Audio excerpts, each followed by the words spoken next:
Now, tax gatherers, as fearful as the IRS may be, to raise it to that level of wrath and vengeance seems to be going too far.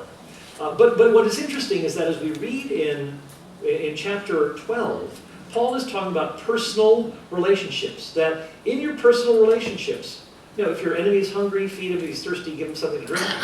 Again, notice it's quoting the Old Testament. It's not as though Jesus came up with this idea of loving your enemies and caring for your enemies. No, he's reflecting Old Testament theology.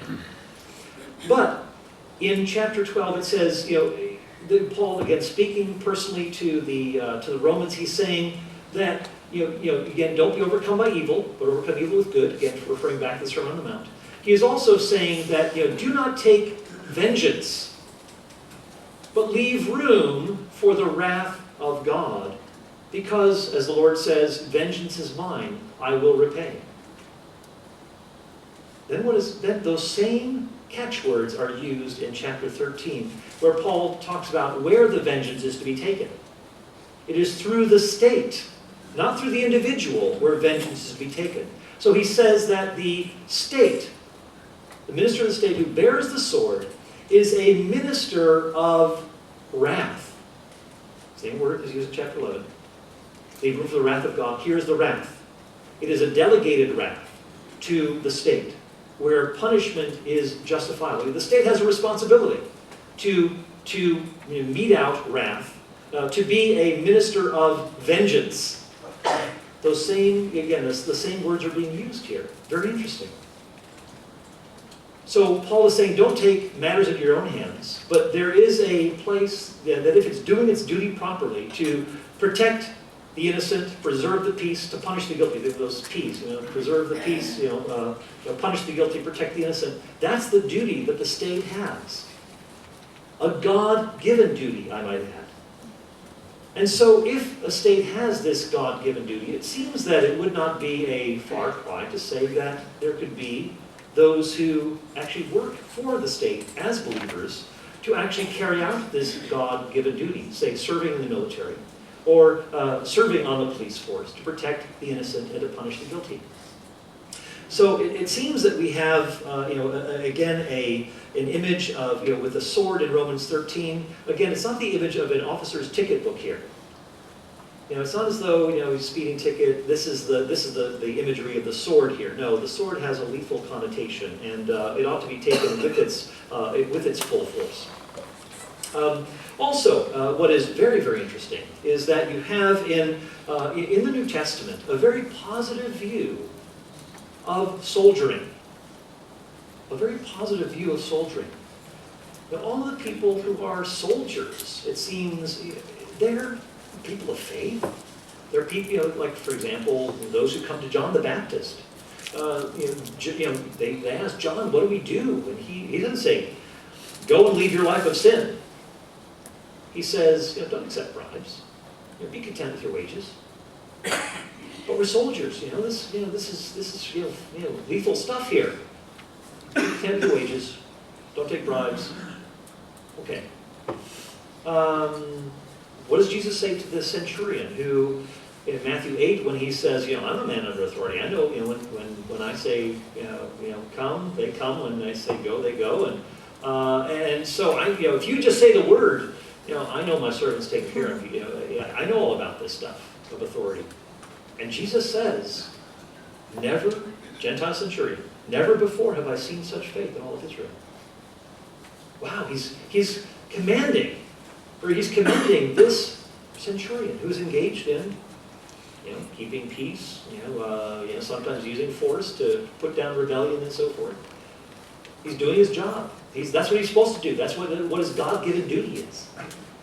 But Jesus also commends him for his faith. In fact, greater faith than any of those he has seen in Israel. Very remarkable. We also see that Cornelius is another one who is commended. He is a centurion. His prayers have ascended to God. And of course, we read about the encounter that he has with Peter in Acts chapter 10. Again, the same sort of commendation, a pious soldier. who is being highlighted. And of course, there's again this kind of imagery of positive imagery of soldiering, even though it's used in spiritual contexts of spiritual warfare and so forth.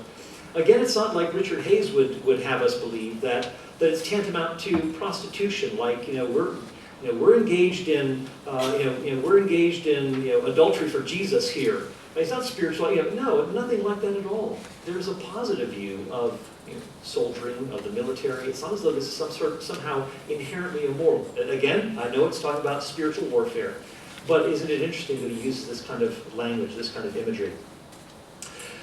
Also, certain Old Testament texts suggest a pacifistic view of things. Not a non-pacifistic view, but more of a militaristic idea of a just war, if you will. Again, however we take Ecclesiastes 3:8, there's a time for war, a time for peace.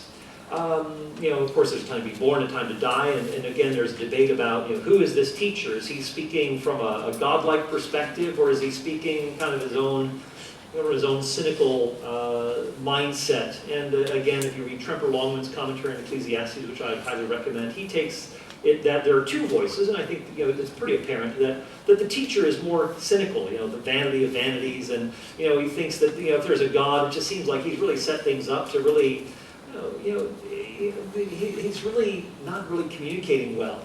That the just die, the unjust die, they all go to the same place. What's this all about? Kind of the cynicism. And he does say at the end of this teacher, the preacher, Ecclesiastes, he said some wise things and goaded people, in Israel.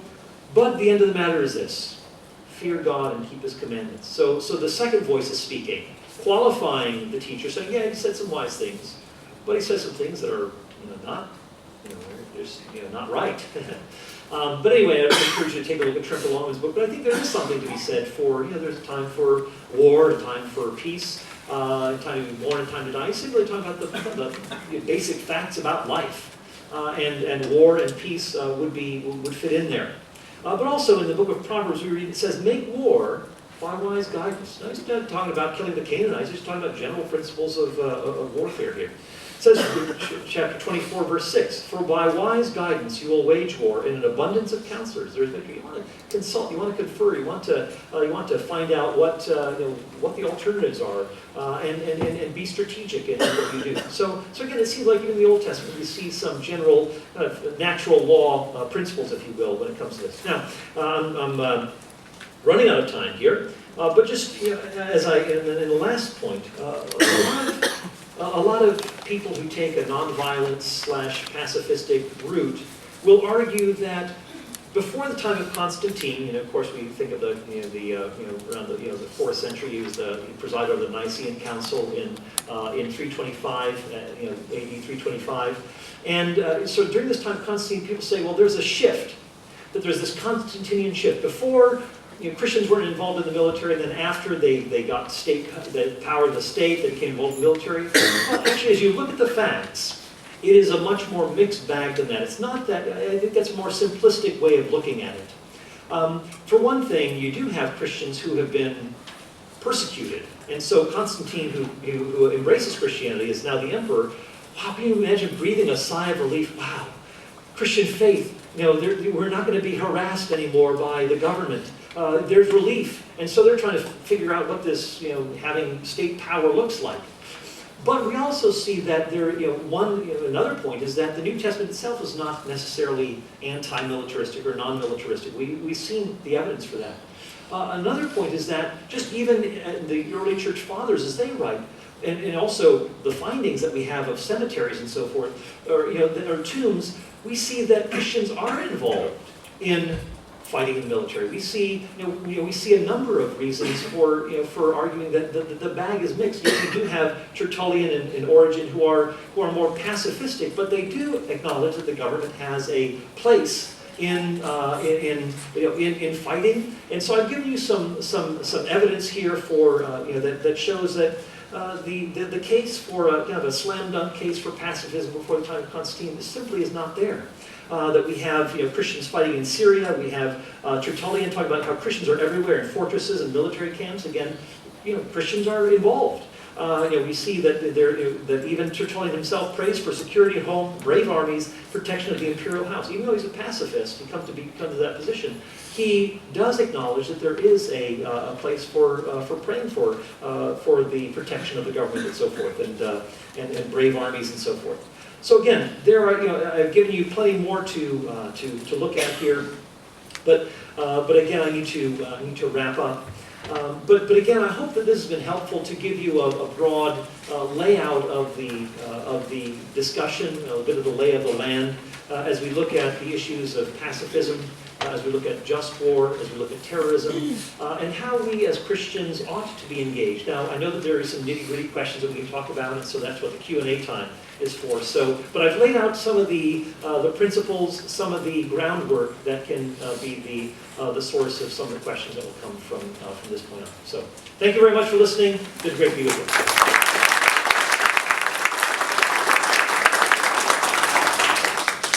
Okay, so thank you this morning. Thank you, Paul. And what we want to do right now is we don't have time really for another break. But just in a moment, I'm going to ask you to stand and kind of stretch your legs and such as that before the Q&A. What I'd like to do right now is when you came in and registered, there was someone who Lisa gave an IOU because she didn't have change. And so you can cash that IOU in right now for $5. And if you don't, then I'm going to write an IOU and cash it in myself. No. So what we'll do now is we're going to take about 5 minutes. We ask you not to leave because once we disperse, it'll take a lot of time to get back. So just stand up. Everybody, you can go ahead and stand up now, stretch your legs. And we're going to set up the stage here, and then we'll start the Q&A time. So if somebody could bring these 2 chairs. You were a little frustrated because we invite you to be the speaker, so this is a question and answer time, and Jeffrey and Paul will be answering the questions. I'll be taking the place of Phil Donahue. So no, just kidding. So I'll run, if you have a question, if you would raise your hand and you can ask the question into the microphone, then we'll have it, as part of the recording. Yes. Can we get Paul to move over a little bit? Paul, more into the light. He's in the shadows. He's in the shadow. Thank you. Probably. If you're in the light. Okay. Stay in the light. All right. So. All right. Very good. Thank you. Here we go. All right. So, Jim.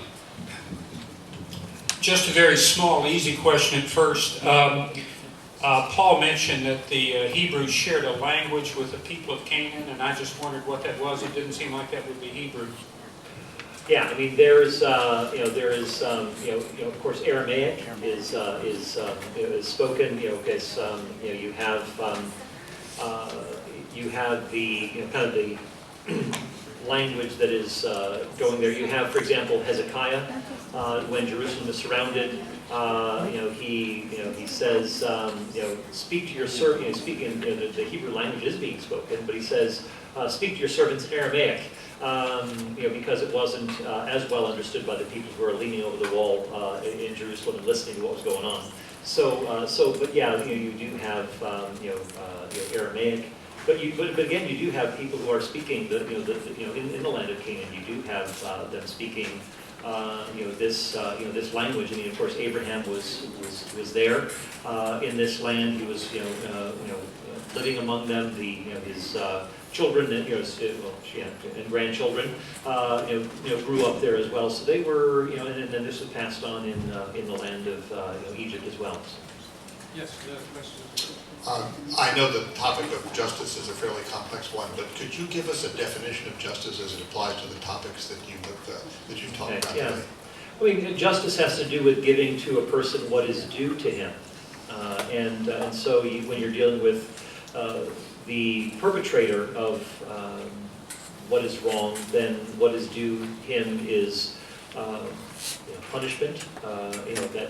Those who are innocent, what is due them protection.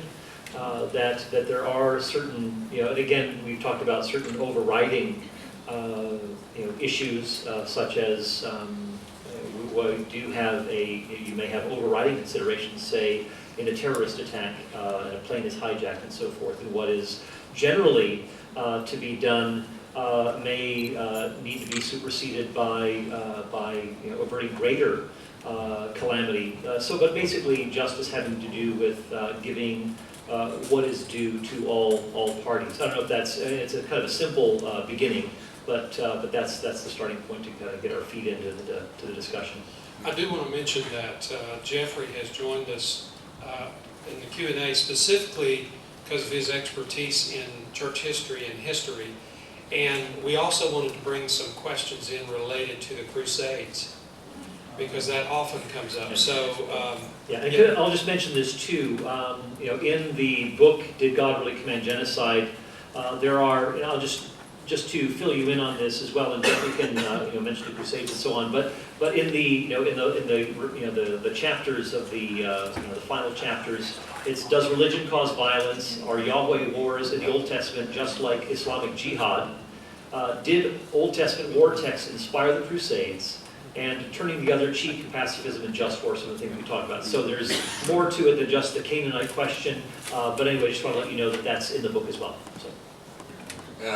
To make up, or to follow up on Bruce's question, just as a finer point, you make a distinguishing commentary, or you offer a distinction between justice and equity in the book, or do you see a distinction between the two?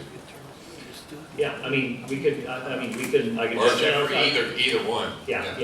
I mean, Jeffrey, I don't know if you want to jump in. I'm happy to do that, but I want to, get Jeffrey in on the conversation. But you're welcome to.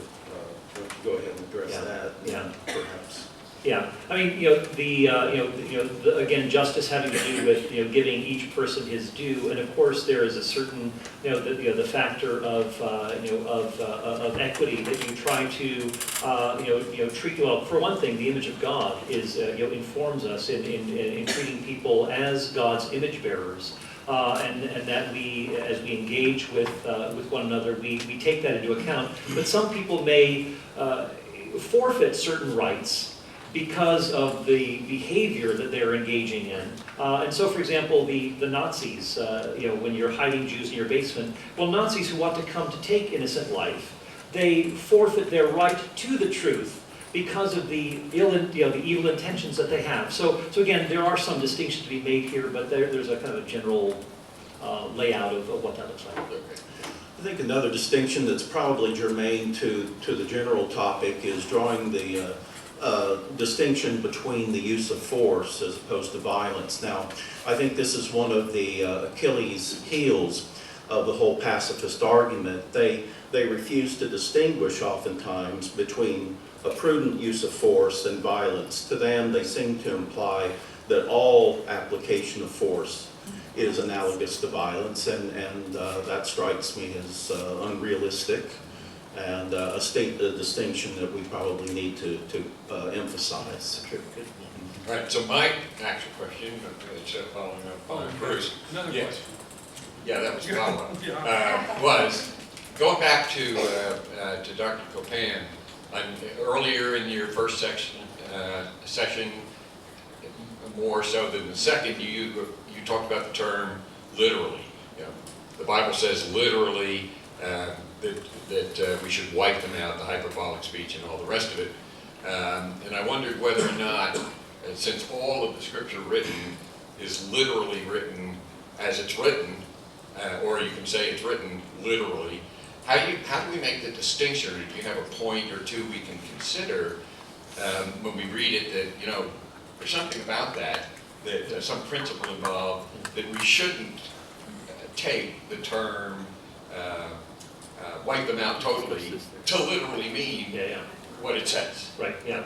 Again, quick answer is, we do address some of these themes in the book.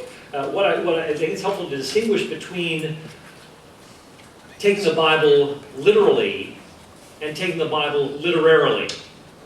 That there are certain portions of Scripture we just don't take the Bible literally. I mean, when Jesus says, "Tell Herod that fox," now he's not thinking of some furry mammal. When we talk about the trees of the field clapping their hands, we're not talking about something literal here. What we ought to do is understand that the Scriptures are written in different genres or types of literature, and that these genres are like contracts that, that exist between an author and his reader. And the author is assuming that as he is writing in this genre, you will interpret him accordingly. And if you, for example, Revelation is, chapter 4 through the, first part of chapter 22 is highly symbolic. This is called apocalyptic literature. And so you basically flip historical narrative principles on their heads, whereas in historical narrative you take something as historical unless you have good reason for taking something figuratively. Whereas in Revelation, in this apocalyptic section, you assume something is symbolic unless you have good reasons for taking it literally. I mean, that's really how it works. You need to understand the genre. Some people have a one-size-fits-all, oh, I take the Bible literally. Well, actually they don't. And I talked with someone yesterday, and he was, we were talking about, well, I said, he said, we need to take the Bible literally. I said, well, do you believe that the earth rests on literal foundations? No. Okay, well, then I think we understand what we're talking about here. So I would emphasize, some people say, well, but it seems so clear that the Bible is talking about utterly wiping them out. Well, we also have competing texts that say that they weren't all wiped out. And some people say, well, it seems so clear that maybe we need to question whether Jesus rose from the dead. That maybe it wasn't a bodily resurrection. Well, you look at what the Gospels say, and it's a uniform witness that, Jesus, the tomb was empty. Jesus says, touch me and see that a spirit doesn't have flesh and bones as see I have. That repeatedly Jesus is emphasizing the transformed physicality of his body. The witness is uniform. It's not as though, Jesus, you ask me how I know he lives with it like and that's all there is to it. No, the tomb was empty. Yes, would you comment on the effectiveness of the Mennonite Church and their thrust for peace? It seems they've sacrificed evangelism for peace. Thank you. I'll jump in. I can. Church is right. Well, for a couple of years, my wife and I were part of a Mennonite church, wonderful Christian people. I would agree with Paul that the tendency of most pacifists is to read and interpret Scripture rather simplistically. And again, to come back to that point, they would like to argue that all application of force is analogous to violence itself. I feel like this is just unrealistic. They have provided, of course, at times, a very powerful witness to contain the use of violence and warfare and so on. But personally, I was never a philosophical pacifist. I've always found that position to be untenable, and frankly, it can be irresponsible, I think. Well, as Paul indicated, perhaps even immoral in certain circumstances. Yeah, but to their credit, I think they do remind us, and other Anabaptists, others in the Anabaptist tradition remind us that we always need to be engaged in reconciling activity. We always need to be engaging in building relationships. That we need to be engaged in proclaiming the gospel that brings about transformation. We need to be seeing, are there creative ways in which we can engage to minimize hostilities and misunderstandings and so forth. So there is I think there is a healthy emphasis that they give to it, but again, I wouldn't go the whole way in endorsing that way of thinking. But it is good to remember. I think if I heard your question correctly, you were also asking whether they had, in so emphasizing the peace, that they had actually compromised the gospel itself. That, well, they seem to emphasize peace, but nothing on the gospel. evangelistic gospel side. Well, that's not so typical of traditional Anabaptists and traditional Mennonites, but it is typical of a lot of the newer generation. Since the 60s, there has been a general forfeiture, I think, of evangelism in favor of peacemaking. So I think your point's valid, especially as it applies to younger Mennonites today. One question that I often hear is, either one of you can comment on this. Okay, in the just war tradition, that there are always unintended consequences from the use of force or violence.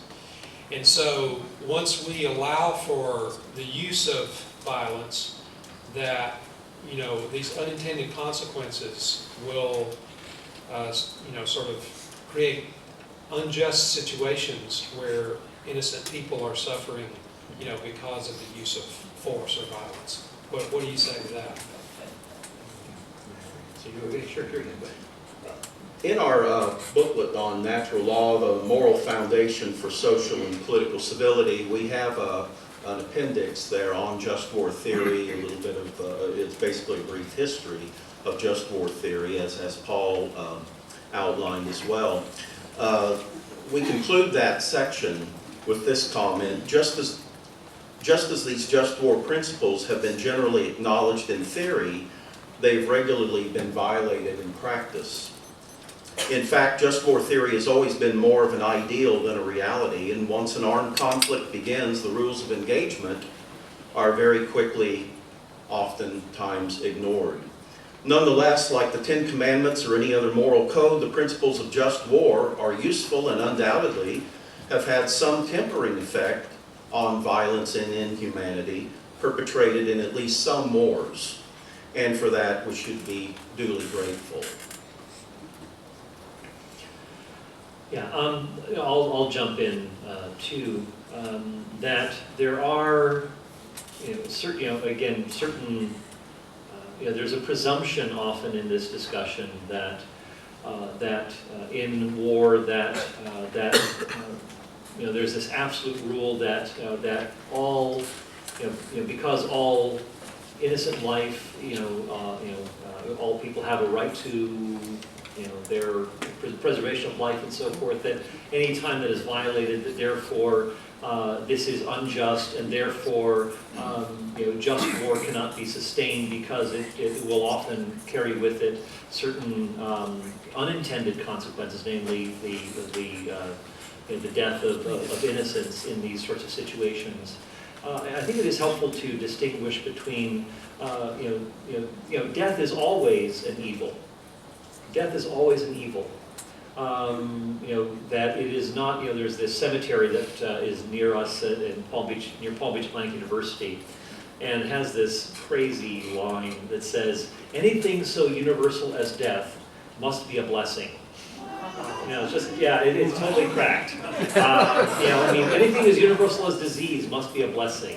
It's just kind of fluffy silliness. But death is always an evil. Even when someone dies a natural death, that is an evil. It is not something that is seen as, we should see as good. Now, when we were talking about, when anyone dies in a warfare situation, who is innocent, yes, that is an evil. But the point is not to try to intend that evil, and we need to distinguish in the matter of intention. Are we intending to cause this evil? When a murderer wants to take someone's life, his intention is to do something that is directly evil. And so just war does make this kind of distinction that the intention is not to to choose or to desire. We don't desire this evil. But sometimes these evils will result, and so there is room for making these sorts of distinctions here. And I think a lot of people, when they dismiss just war, they say, "Oh, it's all evil." Well, I think there are some important nuancing that needs to be done, and I would simply refer people to Nigel Bigger's book, In Defense of War, which goes into a lot of detail, which also talks about just surveying attitudes of people who are soldiers in warfare, that they're typically, is not a certain animosity that they have against their opponents, and a lot of times people think that war is driven by hatred, by anger, and so forth. No, it's often driven. It's often driven by protecting one's loved ones. It's driven by yes, you will have people who do evil, people who will invade other lands like Putin and so forth. They will engage in all kinds of, of evils. But I think when we look at, say, our nations, the allies, and, there hasn't been that kind of animosity that, because a lot of people think that animosity or that hatred drives people to warfare, and I think that's just an unfair charge. So anyway, those sorts of nuances are important to discuss in all of this, but we can only be very brief here. I want to go back and close the loop on the wiping everybody out question, because I think it's clear from Scripture that the Israelites did not utterly destroy their enemies. What's less clear to me is that our jealous, holy God was speaking figuratively instead of literally when he gave some of his commands. And in particular, I say that because it appears that a lot of the problems the Israelites had throughout the Old Testament history was because they failed to wipe everybody out, and then they had the problem of intermarriage and the foreign gods and all that sort of thing. Could you comment on that? Yeah, I mean, they failed to drive out the people, for sure. And of course, because of their religious compromise, God told them that they were going to be, driving them out slowly, so that the land would not be overrun, by wild animals and so forth. But again, notice the point that I'm trying to make here, and I think this really hones in on the specific issue. Remember I said, right toward the end of my first talk, that Moses says, utterly destroy them, leave alive nothing that breathes. We see in the book of Joshua that he carried out all that Moses commanded. And we see, again, a lot of survivors in Joshua and, of course, Judges.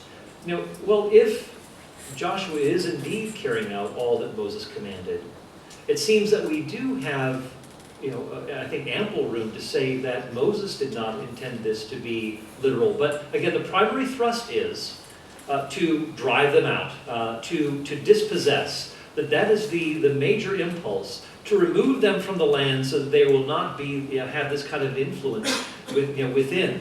Because if they remain the dominant culture in the land, the Israelites will be swallowed up in that, and so the goal is to drive them out. And so this is, so it's a kind of a two-stage sort of thing. But again, I think about the emphasis on Joshua carrying out all that Moses commanded and how that cashes out in the book of Joshua and the book of Judges. What did God command? That's the question. Pardon? What did God command is the question. What did God command? Well, God, what Moses commanded. I understand what Moses. Well, when God says he's going to utterly destroy the Israelites or the Judahites in Jeremiah 25:9, is he thinking in terms of totally obliterating them? Clearly not. Read the end of the book and you see that's not what is on his mind. So what you're doing is you're not making a distinction between what Moses said and what God's intention was in this case, because Moses is representing God's perspective, which is that he's to drive them out. And you're saying that synopsis of the situation, which was that he carried out, that Joshua carried out all that Moses had commanded, is actually saying that Joshua did what God wanted Moses to do. Yeah, exactly. Okay. Yeah, thank you. All right. Hey, all the questions so far have come from this side.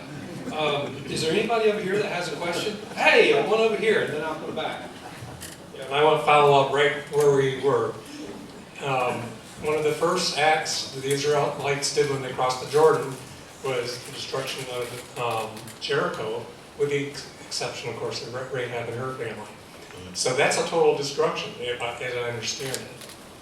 So going against the drive out theory that you're talking about. Yeah, you do have three cities that are highlighted that are burned with fire. Only three. You have Jericho, Ai, and Hazor, but that's it. Those are the three cities that are burned with fire. But keep in mind too, you have them going to these cities, engaging these raids, and then going back to the base camp, which does suggest, as Kenneth Kitchen says, these disabling raids that are more than just this total conquest. Remember too, you've got just from archaeology in these places, we don't have indication of a massive destruction here. We have something that is a gradual infiltration. So that's, again, the evidence points to that as well. There's a book edited by Daniel Block, who's an Old Testament scholar, who it's on ancient Israel, whether this is kind of a myth or reality. I can't remember the exact title. I do mention it in the book. But in this book it does have a chapter on this whole thing that takes a couple of hundred years for this kind of a shift to take place. This is exactly what the archaeological record shows, that it wasn't this sudden military incursion, utter destruction, but it is a gradualistic infiltration, and that is reinforced by Judges 1 and 2. They could not drive them out, they could not drive them out, they could not drive them out. And in your book, Is God a Moral Monster? If I recall correctly, don't you make the case that Jericho was probably not a large city, but more of a fortress? Yeah, and these are military citadels, and as I did say that they were where the military, political, and religious powers were, and is also used for storing grain. So you didn't have civilians there. You don't have kind of status pottery found in these places. But this is the first line of defense for the people living in the hill country. So these were citadels, and Jericho's probably had about 100 or fewer people within it. So it was a smallish fortress. So just back, I'm over here. Yeah. So just back to back to what I think people are kind of struggling with is like your descriptions of the archaeology and all, what really happened versus what ought to have happened. I think some people are assuming that, yeah, you can describe from the book of Joshua or Judges, what did happen, and that wasn't this, conquering of everything and, over. Yeah. But what God wanted to happen, if they had really trusted God and put their faith in Him wholeheartly, was they would have all been wiped out. Or they should have been driven out. That was the main impulse. That was the primary objective, to drive them out of the land. Well, I think what I know and if people were left behind, they left themselves in harm's way. Yeah. Okay. So I think what the tension is I think some people are saying that, I know you're using it for the driving out, but they're seeing the text where it says destroy, and they're not buying your figurative hyperbole idea, and they're saying, no, what God wanted them to do was to kill them all. Well, then they're left with the problem of how do you keep side by side, drive them out, and wipe them out. If you drive them out, you're not wiping them out. Well, when Muhammad was conquering, when the Muslims came to a town, they gave them three possibilities. You can stay and fight, and we'll wipe you out. You can flee, and we won't chase you. Or you can convert to Islam, and you can become one of us. So, so you're saying that was the strategy of the Israelites too? I'm saying, was that God's intention? Was, okay, they can flee, but if they don't flee, then God says slaughter them all, because I want the board erased. Well, I mean, remember the primary the primary goal is to dispossess them, to remove them from the land that the land has been given. Yeah. And yes, if they do stick around, then they leave themselves in harm's way. Yeah. They open themselves up to death. Yeah. So I think that's where the tension is that God would even if now we've got fewer people that we're actually doing it to. I think what people are struggling with, and what people struggle with, is even if there's only 2 or 3 of them left, the fact that you go in and say kill those people is, there's a tension there. And hence, someone asked me to ask this question, which was, how do you define genocide? What would you give as a definition of genocide? Yeah, I mean the genocide is it's the intention of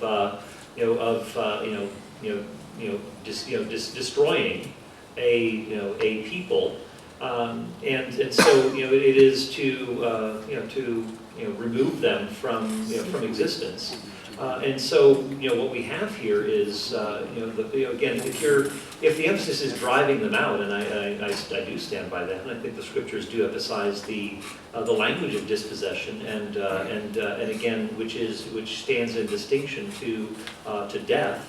that this is what they are to be they're to be thrust out. And the Canaanites too have their own warning, namely the signs and wonders that God has done, and that the people from like Rahab knows, that the people from Jericho are aware that this is your God trumped the gods of Egypt, brought you out of through the Red Sea. The Gibeonites know this, the Philistines know this in 1 Samuel chapter 4, that this is the kind of God, and this is the God who is accompanying his people by these amazing signs and wonders. So there is certainly a sobering, serious warning that if people resist this, then they will be harmed. So we do say that this is a unique situation, one that is unique and unrepeatable.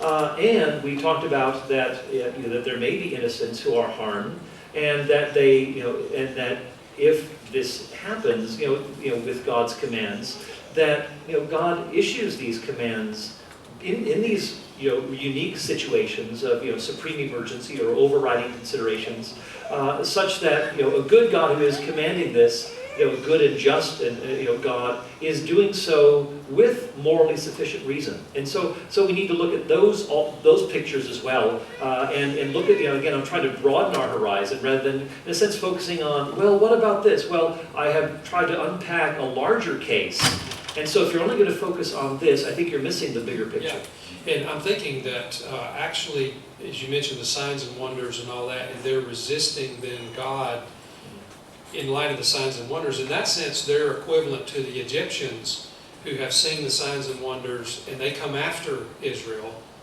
And so they know God is with these people.